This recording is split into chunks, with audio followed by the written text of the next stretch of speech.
এখন নহয় দুখন নহয় প্ৰায় 1300খন হেংদাং হাতত লৈ এইদৰে প্ৰায় 1300 যুৱক এতিয়া সাজু হৈছে লাচিত দিৱস উদযাপন কৰিবৰ বাবে। এয়া হৈছে জামুগুৰিহাটৰ দৃশ্য। নদুৱাৰ সমষ্টি এগৰাকী উদ্যমী যুৱক নীৰজ নিছিম হাজৰিকাৰ প্ৰচেষ্টাত এইবেলি এইদৰে অসম বুক অফ ৰেকৰ্ডছত নাম অন্তৰ্ভুক্তিৰ চেষ্টাৰে ইতিমধ্যে 1300 যুৱকে ইতিমধ্যে জামুগুৰিহাটৰ বাৰেচৰীয়া ভাওনা ক্ষেত্ৰত এইদৰে অহা কাইলৈ লাচিত দিৱস উদযাপন কৰিব। শেষ আখৰা তেওঁলোকে ইতিমধ্যে সমাপ্ত কৰিছে। এয়া দেখিছে যে এইসকল যুৱক বিভিন্ন জাতি জনগোষ্ঠীৰ যুৱকসকলে আহি বৰ্তমান বাৰেচৰীয়া ভাওনাৰ ক্ষেত্ৰত তেওঁলোকে আখৰাত তেওঁলোক ব্যস্ত হৈ পৰিছে। প্ৰত্যেকৰ হাতত একোখনকৈ হেংদাং দেখি পালে প্ৰত্যেকৰে মুখত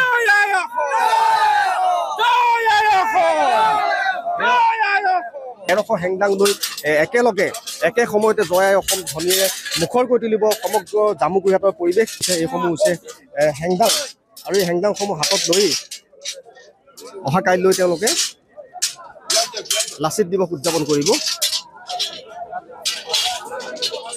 এয়া হৈছে নীৰজ নিছিম হাজৰিকা। আমি তেওঁৰ পৰা জানিবলৈ চেষ্টা কৰিম এক ব্যতিক্ৰমী পদক্ষেপ আপোনাৰ উদ্যোগত ইয়াত কাইলৈ পালন কৰিব আপুনি আগবাঢ়িছে।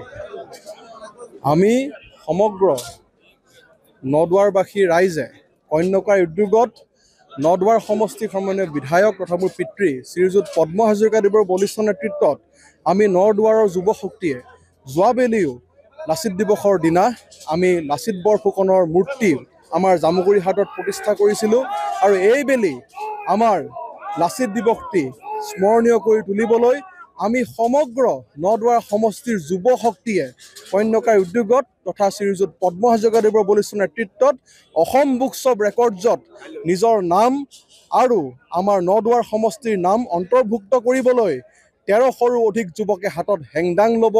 আমাৰ 500ৰো অধিক গুৰশালী ভাই ককাই হাতত খুকুৰি ল'ব। আমাৰ 200ৰো অধিক আদিবাসী ভাই ককাই হাতত ধনুকাৰ ল'ব। আমাৰ মিচিং ভাই ককাই হাতত য়ক্সা ল'ব। আমাৰ বড়ো ভাই ককাই হাতত মিট ল'ব। আমি প্ৰায় 2000ৰো অধিক সুঠাম তেজাল অসমীয়া যুৱকে হাতত আমাৰ জাতীয় অস্ত্ৰসমূহ লৈ আমাৰ পৰম্পৰাগত সাজ পোছাকত প্ৰায় 10 সহস্ৰাধিকৰো অধিক ৰাইজৰ লগত আমাৰ যি ভাতৃত্ববোধৰ পৰিচয় মই ক'বলৈ বিচাৰিছোঁ যে আমি নদুৱাৰ সমষ্টিৰ যুৱকে আমি হেংদাং যুদ্ধ কৰিবলৈ তোলা নাই।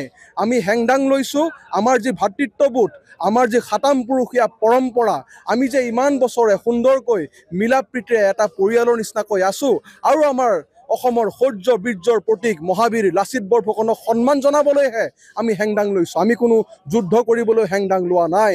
গতিকে সমূহ অসমবাসী ৰাইজৰ আমি আশীৰ্বাদ কামনা কৰিছোঁ, ঈশ্বৰৰ শুভদৃষ্টি কামনা কৰিছোঁ যাতে 24 নৱেম্বৰ লাচিত দিৱসৰ দিনা আমি নদুৱাৰ সমষ্টিৰ যুৱ শক্তিয়ে যি উদ্যোগ লৈছোঁ যাতে সাফল্যমণ্ডিত হয় আৰু সকলোৱে যাতে আমি জানো যে অসমীয়া এটা জীয়া জাতি। আমি প্ৰত্যেকে স্বাভিমানী অসমীয়াৰ পৰিচয় দি আমাৰ শৌৰ্য বীৰ্যৰ প্ৰতীক মহাবীৰ লাচিত বৰফুকনক সন্মান জনাই আমাৰ যাতে অনুষ্ঠান সাফল্যমণ্ডিত কৰিব পাৰোঁ তাৰে আশীৰ্বাদ আমি কামনা কৰিলোঁ। এয়া আছিলে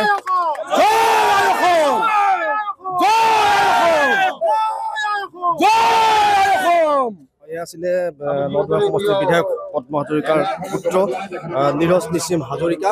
এতিয়া অহা কাইলৈ আপোনালোকে ইতিমধ্যে লাচিত দিৱসৰ যি হেংদাং লৈ আপোনালোকে ইতিমধ্যে ইয়াত লাচিতৰ প্ৰতীক হিচাপে আপোনালোকে উদযাপন কৰিব। কি ক'ব, কেনেকুৱা?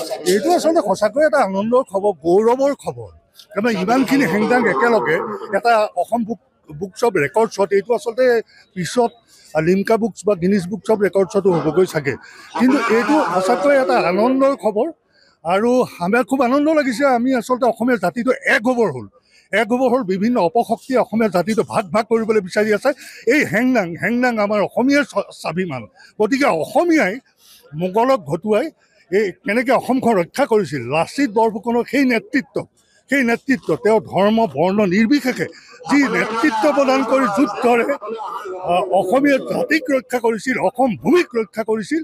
আমি আচলতে এই হেংদাঙক আমি এনেধৰণে এটা হেংদাঙৰ ৰেকৰ্ড বা হেংদাঙৰ আমাৰ অসমীয়া স্বাভিমান হিচাপে আমি প্ৰতিষ্ঠা কৰিবলৈ পাই আমি নিজকে ধন্য মানিছোঁ।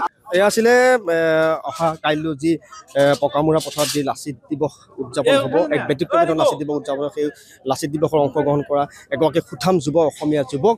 আৰু এইদৰেই অহা কাইলৈ মহাবীৰ লাচিত দিৱসটি ব্যতিক্ৰমী ধৰণে পালন কৰিব জামুগুৰিহাটৰ এই বাৰেচহৰীয়া ভাওনা ক্ষেত্ৰৰ পথাৰত আৰু যাৰ বাবে নেকি শেষ আখৰাত ব্যস্ত হৈ পৰিছে নদুৱাৰ সমষ্টিৰ প্ৰায় 1300ৰো অধিক যুৱক।